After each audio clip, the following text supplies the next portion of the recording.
खुरुमजरी मथिल recipe channel असिगी माइकैदगी मयाम तराम नोक्चरी मयाम ngasi ngagi achar semjage adu mayamna comment adudagi Instagram da ngagi achar sembira waina haibirakpado aduna ngasi ngagi achar se semage adu mayam asigi ngagi achar se tasengna jam sathina hawi akoi gi hainamba leidana saire saire ga oinami kaina adu maina asigi ngagi achar se chaba matam da ko saire saire ga magi tok tok pa mahawma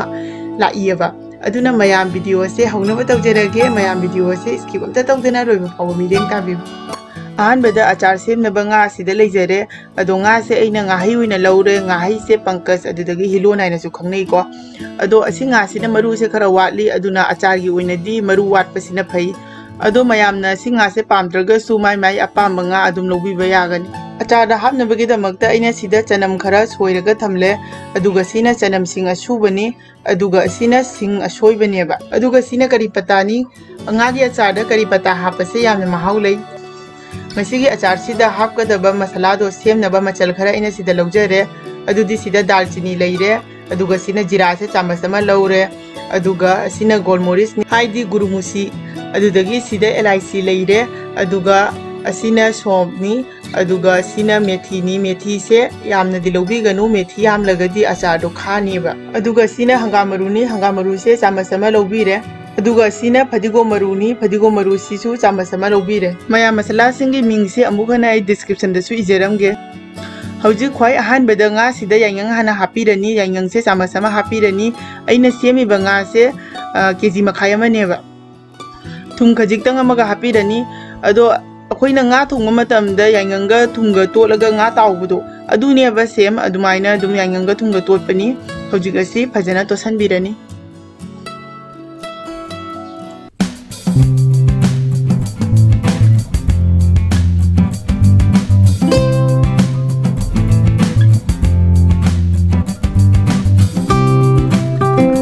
फजन तोलब मतुंग nga se adum asmaina minute manga muk thambirani asmaina nga se thamningai manungda masala sing se hana ngauraga takpirage ahan beda masala sing se hapnaba gas ta khang ama thangale hojik masala sing se hapchanbirani hangamaru chamas ama do hapchalani aduga phadigo maru chamas ama muk hapchalani hojik sing ha ga dung ngobigani yamna kuina ngaugadaba nate kitang wawri saradi dum yare ba ado aina sida dalchini ga LIC ga hapise asina horen achadu da yamna hawba mahaw malakane ba akhoi gi nga gi achar ni na akhoi gi chumne gi achar dagi ko asina kitang mai masala se kallagadi amu hena mahaw do leine ba hoji ga si yarani aduna mai se thingjanbirani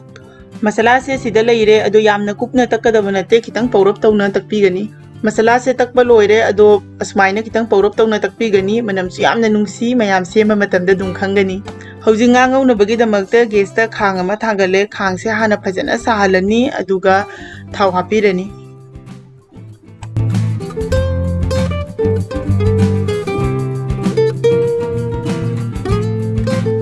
हौजी nga se thada birani ado nga matum se aina kaithel lagi leira matungda amu pik pikna semdokpane ba karingma matum sina chawragadi munbada su kuina changani aduga manung yauna mundragadi achar se mu kuina thamba yaroi duine ba aduna matum se pik pikna sembigani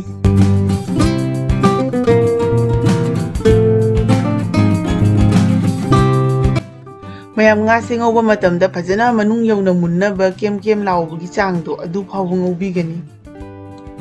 हौजी nga se amuk mathang makha onthokpirani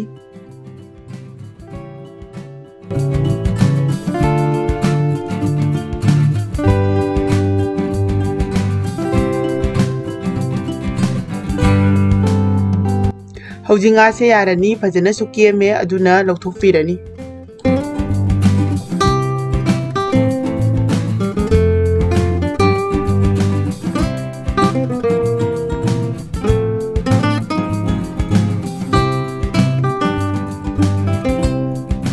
nga se loina ngauba loire nga se asumaina ko adi paibida kemba manung jongna munna ngaubigani hojik achar semnabagi damakta khang ama thangale thau hapirani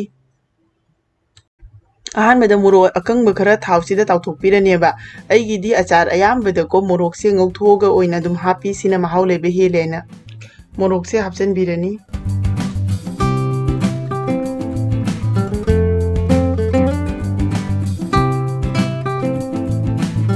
ꯍꯧꯖꯤꯛ ꯃꯣꯔꯣꯛꯁꯦ ꯌꯥꯔꯅꯤ ꯑꯗꯨꯅ ꯂꯧꯊꯣꯛꯄꯤꯔꯅꯤ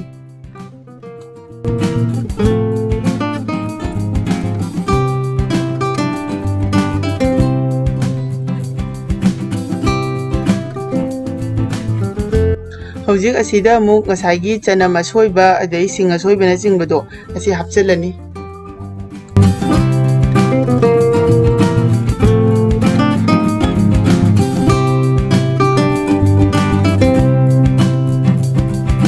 ngayak asisu kem fajana ngaubirani haidi atotpa potninako masisu fajana kem na ngaudragadi asisu kuina thamba yaroyaba aduna fajana hana kem na ngaubigani hojig asi yarani fajana munna kemyaba aduna asi lauthokpirani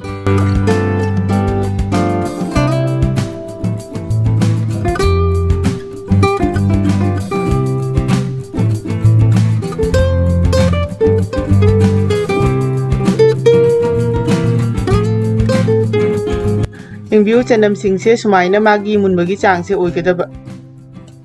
hojik thaw asida ngasagi chanam sing sugai bado asi hapchan birani aduga asi phajana munnaba ngaubirani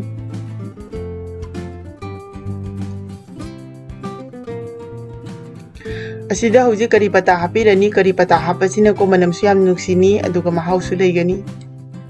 hojik asi phajana mullaga keme aduna asida ngasagi takha hiba masala do asi hapchan birani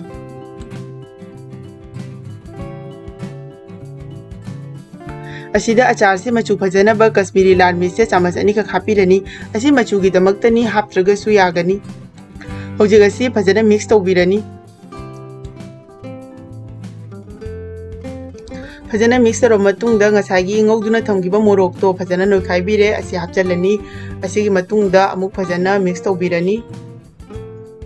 hojik mix tawra matungda nga se hapchanbirani nga habla matungda nga siga muk punna mix tawbirani masala sing siga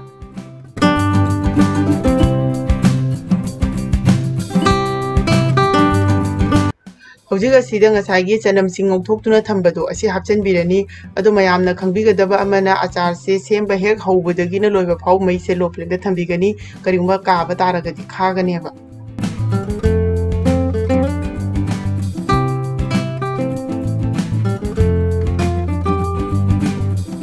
hojik asida yangyang hapirani yangyang se hapla matungda phajana masi mix toksanbirani asida hing leire hing simu khara hapchanbirani hing se hapla matungda mu amuka mix tawbirani hojik asida thum se changda hapirani yam hinjana so hapoi adum chang amada dum khangna dum hapigani thum haplaga phajana mix tawbirani hojik aroibada vinegar hapirani vinegar se silikli makhum sima hapirani aduga asi phajana mix tawbirani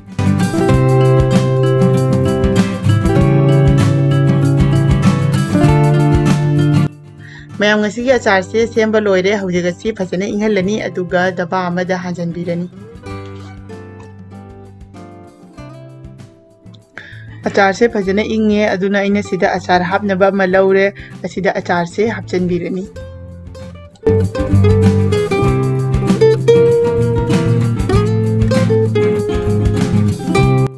mayam asini ngasi gi aigi ngagi achar gi recipe ase adu mayamna asigi achar se semla matungda mase thau humari di adu mapanda thambiba yagani aduga yamna kuina ko thambige na hairaga di fridge te thambiu adu aina thau hum hari base thau hum kashi phahoroi ba achar se yamna mahaulei aduna hafta phadana dum loikibana hangani ba ado mayam su sungsoi soidana aigi ngagi achar sibu yumda try tobiu aduga kamai tawge haibado comment box ta haibirau aduga mayamna semaninba no mathel leiraga su adum comment box ta haibirau natraga aigi Instagram da mathel recipe haina leibani aduda dum message tawbirau ngasi gi di loirabani na mayam mathangi video da mukhana thengnarasi bye bye